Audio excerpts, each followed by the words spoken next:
Hi guys, this is English again with you. Today I'm going to speak about words that are not used in plural form. However, they are not used in plural form by native speakers, but non-native English speakers love to use them in plural form. I'm going to share a sentence with you and I want you to correct two mistakes in this sentence. So here's the sentence. Let me give you some feedbacks about your researches. Okay, let's do it now together. The first word is feedback.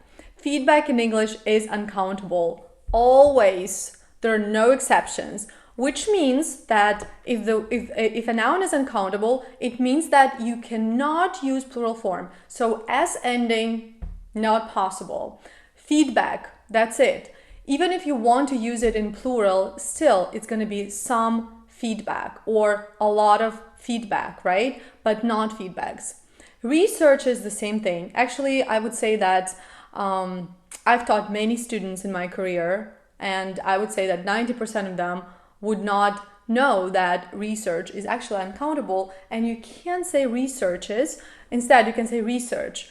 However, what if you want to specify a particular research, like one particular research? You would say a research project if you want to specify the number, right? Or many research projects. That's how you would say it. Okay, so those are two words.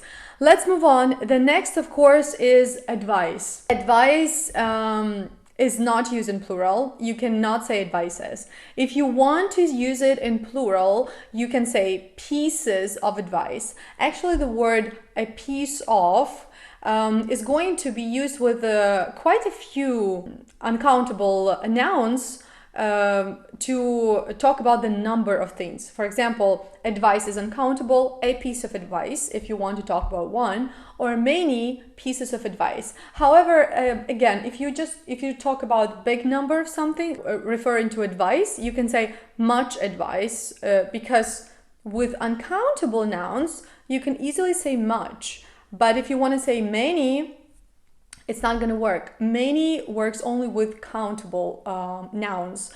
Like I said, if you say many pieces of advice, it's fine because pieces, one piece or many pieces, a piece is countable.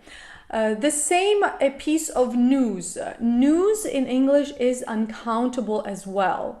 Despite the fact that news ends in S and it looks like plural, it's not actually plural. It's uncountable, so that's why you always say news is. The news is good, for example, or this news is bad, right? And again, if you want to I don't know, count news, you can say a piece of news, the same as advice. Now, money. Money is another word that is uncountable.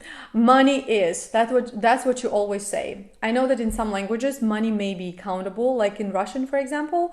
Money, it's always they. That is why Russian-speaking students frequently make this mistake. They say money, and they say they, or money are. No, it's actually money is. Another thing, pay attention to words like this or these, right? If you want to say, I haven't spent this money yet, because money is uncountable, it always comes in singular form. That's why you have to use this and not these. Same as with advice, feedback, research, etc. Information is always uncountable in English as well. So it's not possible to say information's. No, information is. Word number 7 is equipment.